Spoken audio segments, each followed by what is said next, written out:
वैसे तो सेना के जवान सीमा पर तैनात रहते हैं और अंदरूनी मामलों में दखल नहीं देते, लेकिन बागपत में एक लेफ्टिनेंट कर्नल ने अपने फौजी साथियों के साथ अपने ताऊ के मकान पर धावा बोल दिया। इस दौरान लेफ्टिनेंट कर्नल और उसके साथी फौज की वर्दी में थे, जिन्होंने पहुंचते ही मकान में तोड़फोड़ शुरू कर दी। मकान के बाहर लगे लोहे के गेट को तोड़ दिया। हथौड़े से मकान के अंदर बने कमरों के दरवाजे भी तोड़ दिए। लेफ्टिनेंट कर्नल तरुण कुमार किसी को मकान के अंदर भैंस बांधने के निर्देश देते दिखे। अरे अपनी भैंस बांध ले रहे हैं यहाँ पे। हाँ सही, ठीक है। वहीं मकान में तोड़फोड़ के बाद निकाले गए गेट और दूसरा सामान लेफ्टिनेंट कर्नल तरुण कुमार और उनके साथी फौज के ट्रक में रखकर अपने साथ ले गए। तोड़फोड़ की ये तस्वीरें 19 मई की बताई जा रही है। जानकारी के मुताबिक पूरा मामला पारिवारिक विवाद और जमीन बंटवारे का है। जिस मकान में तोड़फोड़ की गई वो लेफ्टिनेंट कर्नल तरुण तोमर के ताऊ धीर सिंह तोमर का है, लेकिन अब उस पर लेफ्टिनेंट कर्नल तरुण कुमार अपना दावा कर रहे हैं। वहीं अब इस मामले में पुलिस ने केस दर्ज कर जांच शुरू कर दी है। राजस्थान के जैसलमेर से जासूसी के आरोप में पकड़े गए शकूर खान से कई दिन की पूछताछ के बाद आज पुलिस ने उसे जयपुर की सीजीएम कोर्ट में पेश किया, लेकिन इस दौरान शकूर खान के खिलाफ वकीलों का गुस्सा फूट पड़ा। बड़ी संख्या में वकील कोर्ट के बाहर इकट्ठा हो गए। इन वकीलों ने शकूर खान को देश का गद्दार बताया। जैसे ही जासूसी के आरोपी शकूर की जयपुर सीजीएम कोर्ट परिसर में एंट्री हुई, दर्जन भर वकील कोर्ट परिसर के बाहर जमा हो गए और नारेबाजी करने लगे।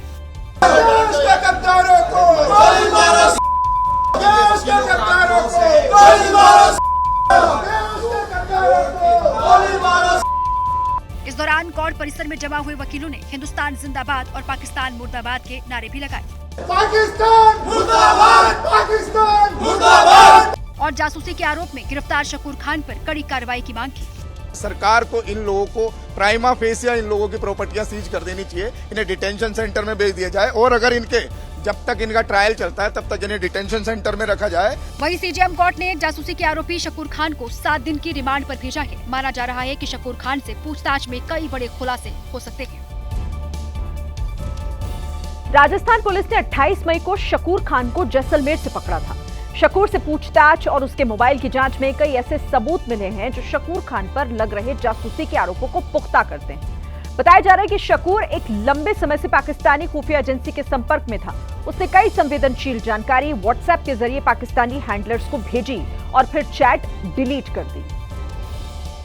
जयपुर में शकूर खान के खिलाफ दर्ज की गई एफआईआर में जिक्र है, शकूर खान पाकिस्तानी दूतावास में तैनात रहे मोहम्मद दानिश के संपर्क में था। ये वही मोहम्मद दानिश है जिसे पहलगाम हमले के बाद भारत सरकार ने पर्सोना नॉन ग्राटा घोषित किया और जासूसी के आरोप में गिरफ्तार ज्योति मल्होत्रा से उसका कनेक्शन सामने आया था। शकूर खान से पाकिस्तानी नागरिक सोहेल कमर के संपर्क में होने की बात सामने आई है। एफआईआर में शकूर के मोबाइल फोन से कई संदिग्ध चैट और पाकिस्तानी नंबर मिलने की बात भी कही गई है। शकूर खान जैसलमेर के जिला रोजगार दफ्तर में सहायक प्रशासनिक अधिकारी के पद पर तैनात था और बताया जा रहा है वो पिछले कुछ साल में 7 बार पाकिस्तान गया, लेकिन पाकिस्तान जाने के बारे में उसने कभी भी विभाग को जानकारी नहीं दी, जबकि सरकारी अधिकारियों को पाकिस्तान दौरे की जानकारी देना अनिवार्य है। जासूसी का आरोपी शकूर खान से जुड़ा हुआ एक और बड़ा तथ्य सामने आया है, जिससे राजस्थान की सियासत का पारा भी चढ़ गया है। तो वहीं सुरक्षा एजेंसीज की चिंता भी बढ़ गई है। दरअसल ये पता चला है कि शकूर खान राजस्थान में कांग्रेस सरकार के दौरान मंत्री रहे सालेह मोहम्मद का निजी सचिव रह चुका है, जिस पर सालेह मोहम्मद की जांच की मांग भी उठने लगी है। जैसलमेर के पोकरण विधानसभा सीट से बीजेपी विधायक महंत प्रताप पुरी ने मुख्यमंत्री भजनलाल शर्मा से मुलाकात की और जासूसी केस में पूर्व मंत्री सालेह मोहम्मद की भूमिका की जांच की मांग की। पूर्व कैबिनेट मंत्री के साथ में वो छाया की तरह रहा है। क्या उनको पता नहीं लगा कि मेरे पास रहने वाला व्यक्ति कौन सी गतिविधियों में सम्मिलित है? वहीं अब राजस्थान सरकार में मंत्री अविनाश गहलोत ने पूर्व मंत्री सालेह मोहम्मद पर कानूनी शिकंजा कसने के संकेत दे दिए हैं। कांग्रेस के जो नेता हैं उन्होंने अभी तक कुछ बात बताई नहीं, तो निश्चित ही कहीं न कहीं उनकी जो विचार है उनका देशद्रोहियों के साथ देने का वो साबित भी होता है। मैं इसकी कड़े शब्दों में निंदा करता हूं और कानून अपने हिसाब से उनको सजा देने का काम करेगा। इस मामले में बीजेपी कांग्रेस पर चौतरफा हमला कर रही है। वहीं अब तक कांग्रेस ने इस मामले पर चुप्पी साध रखी है। बिहार सरकार ने आखिरकार ये बात मान ली है कि पटना मेडिकल कॉलेज ने बच्ची के इलाज में लापरवाही बरती। ये उस बच्ची का मामला है जिसके साथ हैवानियत की गई और फिर उसका गला काट दिया गया था। कहा जा रहा है कि अगर बच्ची को वक्त पर इलाज मिल जाता तो उसकी जान बच जाती। सरकार ने पटना मेडिकल कॉलेज के प्रभारी उप अधीक्षक डॉक्टर अभिजीत को पद से हटा दिया है। इसके अलावा मुजफ्फरपुर के श्री कृष्ण मेडिकल कॉलेज की अधीक्षक डॉक्टर कुमारी विभा को भी सस्पेंड कर दिया गया। दरअसल पीड़ित बच्ची को पटना से पहले मुजफ्फरपुर के मेडिकल कॉलेज में भर्ती कराया गया था। दोनों ही मेडिकल कॉलेज में बच्ची के इलाज में लापरवाही के आरोप लगे थे। इधर तेजस्वी यादव मुजफ्फरपुर में पीड़ित परिवार से मिलने पहुंचे और दर्द बांटा। एक 11 साल की मासूम बच्ची के साथ रेप होता है, उसकी गला काट के मृत्यु हो जाती है, अस्पताल में भर्ती नहीं दिया जाता है, अस्पताल में बचाया जा सकता था लेकिन जान चली जाती, तो ये जंगल राज नहीं तो और क्या है। इधर प्रदेश की कानून व्यवस्था को लेकर पटना में आरजेडी की महिला प्रकोष्ठ ने आईटी गोलंबर पर विरोध प्रदर्शन किया। इस बीच पटना में ही आरजेडी ने पोस्टर के जरिए भी सरकार पर निशाना साधा। पोस्टर में लिखा, बेटियों की अस्मत को लूटा है, तेरे सुशासन का दावा झूठा है।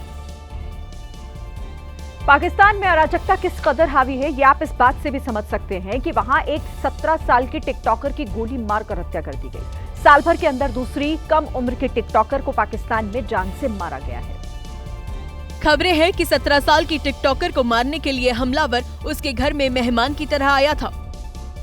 यह हत्या राजधानी इस्लामाबाद में हुई। इस्लामाबाद पुलिस के मुताबिक गोली मारने के बाद हमलावर वहां से भाग निकला। अब उसे पकड़ने के लिए पुलिस सर्च ऑपरेशन चला रही है। पाकिस्तान में कम उम्र में पॉपुलैरिटी कमाने वाली लड़कियों को इससे पहले भी मारा गया है। 15 साल की हीरा को उसी के पिता ने क्वेटा में गोली मारी थी। वो उसके टिकटॉक चलाने से नाराज था और अब सना को भी घर के ही मेहमान ने गोली मारी है। ऊपर से सना तो पाकिस्तान के खैबर पख्तूनख्वा की रहने वाली थी। वहाँ से निकलकर उसने पूरे पाकिस्तान में पहचान बनाई। माना जा रहा है कि 17 साल की लड़की की यही पॉपुलैरिटी उस पर भारी पड़ गई।